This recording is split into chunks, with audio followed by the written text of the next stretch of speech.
परम सम्मानित मंच एवं प्यारे साथियों, मैं दो घटनाओं के माध्यम से अपनी बात कहने की कोशिश करूंगा।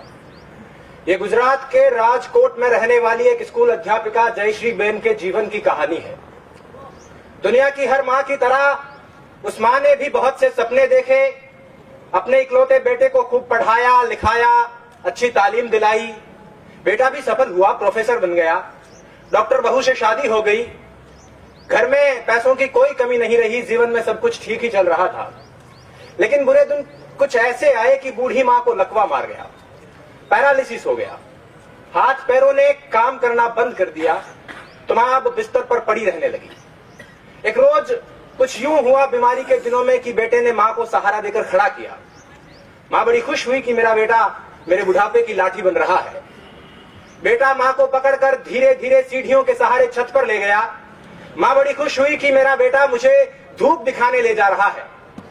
छत पर जाने के कुछ देर बाद बेटे ने अपनी मां को गोद में उठा लिया। मां खुशी से भाव विभोर हो गई कि मेरा बेटा जान गया है कि मुझे सीढ़ियों से चढ़ने उतरने में दिक्कत होती है। मेरा बेटा मेरी कितनी फिक्र करता है, मुझसे कितना प्यार करता है। लेकिन उसके बाद उस बेटे ने जो किया, हाथ उठाकर दुआ कीजिए कि दुनिया का कोई भी इंसान वैसा ना करे। उस बेटे ने गोद में उठाकर अपनी मां को 4 मंजिला मकान की छत से नीचे फेंक दिया। बूढ़ी मां कुछ समझ पाती उससे पहले उसकी जिंदगी खत्म हो गई। 4थी मंजिल से नीचे गिरने में कितना वक्त लगता है? 3-4 सेकंड लगते होंगे। लोगों को लगा कि मां छत से गिर गई होगी, लेकिन पुलिस पड़ताल और सीसीटीवी फुटेज से 3 महीने बाद पता चला कि मां मरी नहीं थी, प्रोफेसर बेटे ने मारा था।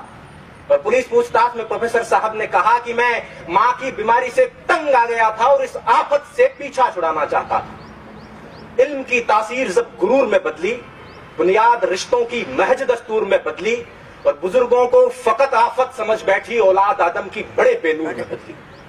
2 महीने की बीमारी से परेशान होकर प्रोफेसर साहब ने 9 महीने तक पेट में रखने वाली मां को मार डाला। ऐसा ही कुछ मुंबई की आशा साहनी के साथ हुआ। उनके बेटे ने खूब अच्छी तालीम हासिल की, अमेरिका गया, प्रोफेसर बना, लेकिन घर लौटकर नहीं आया। पीछे बूढ़ी मां इंतजार करते करते एक रोज बिस्तर पर सोते सोते ही मर गई और उसका जिस्म उसी बिस्तर पर पड़ा पड़ा कंकाल में बदलता रहा। बेटे ने 1.5 साल तक कोई खबर नहीं ली और बाद में जब घर लौटकर देखा तो उस बिस्तर पर उन दोनों के रिश्तों की तरह खोखला एक हड्डियों का ढांचा पड़ा था।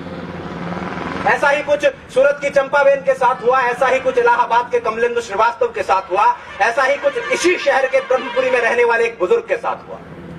एक आध घटना हुई होती तो कहा जा सकता था कि उस मनुष्य की मनोवृत्ति में कुछ फर्क रहा होगा, कुछ विकार रहा होगा। लेकिन ऐसी घटनाएं बहुत सामान्य हो चली है, अखबारों में रोज यही खबर है। और इन घटनाओं में एक दुखद समानता यह है कि ये उन घरों में घटित हो रही है जिनमें बच्चों ने बहुत अच्छी तालीम हासिल की। मुझे आज बोलने के लिए जो विषय दिया गया था वो ये था कि तालीम तो है लेकिन तहजीब कहीं खो गई है। हालांकि पग पग पर इस बात की गवाही मिलती रहती है, लेकिन ये घटनाएं इस बात को पूरी तरह से सिद्ध कर देती है कि तालीम तो है लेकिन तहजीब कहीं खो गई है। शिक्षा तो है लेकिन संस्कार कहीं खो गए हैं, सभ्यता कहीं खो गई है। अब प्रश्न यह उठता है कि ऐसी घटनाएं हो क्यों रही है, तहजीब खो क्यों रही है। दरअसल हम जिस तरह से अपने बच्चों को पालते हैं और उन्हें सिर्फ तालीम देते हैं, उससे बच्चे प्रोफेसर, इंजीनियर या डॉक्टर तो बन जाते हैं लेकिन इंसान नहीं बन पाते। स्पष्ट कर दूं कि मैं शिक्षा नीतियों को कोसने के लिए खड़ा नहीं हुआ हूं। दुनिया के हर देश में शिक्षा नीतियां इसी तरह से काम करती है। अकादमिक शिक्षा का संस्कारों से सीधे तौर पर कोई लेना देना नहीं है। संस्कार देने का काम समाज करता है, परिवार करता है, माँ बाप करते हैं। और अगर संस्कार कहीं खो रहे हैं तो इसकी जिम्मेदारी उन्हीं की बनती है। बच्चा संस्कार कहां से सीखता है? घर से ही तो सीखता है। अब पहली बात तो यह कि बच्चों को घर में रखा ही नहीं जाता, और यदि रख भी लिया जाता है तो स्कूल में और घर में कोई फर्क नहीं रखा जाता। हम सब जानते हैं कि संस्कार सिखाने की उम्र में माँ बाप बच्चों को रट्टा मारना सिखा रहे होते हैं। एक रोबोट की तरह, एक मशीन की तरह बच्चों को प्रोग्राम कर रहे होते हैं और 20-25 साल बाद उस मशीन में रिश्ते, संवेदना, प्यार, सम्मान और संस्कार खोजने लगते हैं। और जब नहीं मिलते हैं तो परेशान होते हैं। तारे जमीन पर फिल्म का वो दृश्य याद कीजिए। माँ बाप बच्चे को बोर्डिंग स्कूल में छोड़कर रवाना हो रहे हैं। बच्चा पल्लू पकड़कर रोता है कि भीड़ में यूं ना छोड़ो मुझे, घर लौट कर भी आ ना पाऊं। माँ क्या इतना बुरा हूं मैं, माँ क्या इतना बुरा मेरी माँ। माँ बाप फिर भी निष्ठुर होकर चल देते हैं और जब बाद में बच्चा संवेदनहीन होने लगता है तो बहुत परेशान होते हैं। मैं ऐसे अनेक युवकों को जानता हूं जिनको उनके माँ बाप ने 7-8 साल की उम्र में घर से दूर अच्छी तालीम हासिल करने के लिए भेज दिया था। हालांकि इस बात में कोई दो राय नहीं कि वो अच्छा भविष्य बना लेंगे, अच्छा करियर बना लेंगे, लेकिन एक चीज जो मैं कई बार महसूस करता हूं वो ये है कि उनका अपने माँ बाप के साथ रिश्ता उतना मजबूत नहीं हो पाया है जितना सामान्यतः होना चाहिए। और यदि उनमें से कोई 20-25 साल बाद अपने माँ बाप को घर से निकाल देता है या वृद्धाश्रम में छोड़कर आ जाता है तो मुझे इस बात से कोई अचरज नहीं होगा। करता था सो क्यों किया, अब कर क्यों पछताए। बोया पेड़ बबूल का तो आम कहां से खाए। पहले जब प्यार बोया ही नहीं है, सम्मान बोया ही नहीं है, संस्कार बोया ही नहीं है तो उसके मिलने की उम्मीद क्यों करें।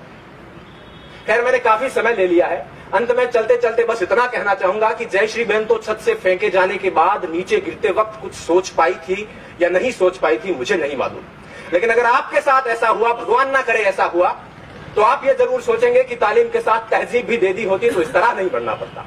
और अगर आप इस पश्चाताप के साथ नहीं मरना चाहते हैं तो अपने आने वाली नस्लों को, अपनी पीढ़ियों को, अपनी औलादों को मशीन बनाने के बजाय मनुष्य बनाने की शुरुआत कर दीजिए। इन्हीं शब्दों के साथ मैं